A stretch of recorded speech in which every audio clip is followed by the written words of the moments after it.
Eikly today at Little Comfort. It's a couple miles south of Launceston, and it's easy to get to, and not too far off any of the main roads to take you out towards the rest of Cornwall, or indeed back into Devon. Being on the borders here, that's the joy of the area.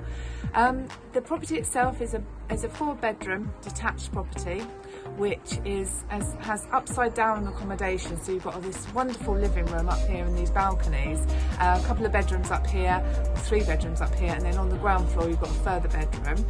And it's got a workshop come garage. The garage was turned into half a workshop, half a garage, plenty of space in there.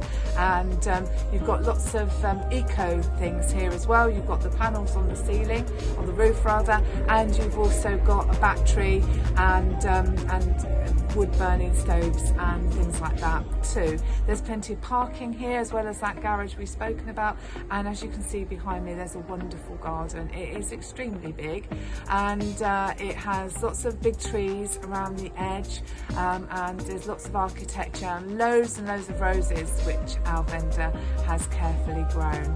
Now if you'd like any further information, because there's a lot to tell you about this property, look at the video, then call the office and we will get you a viewing.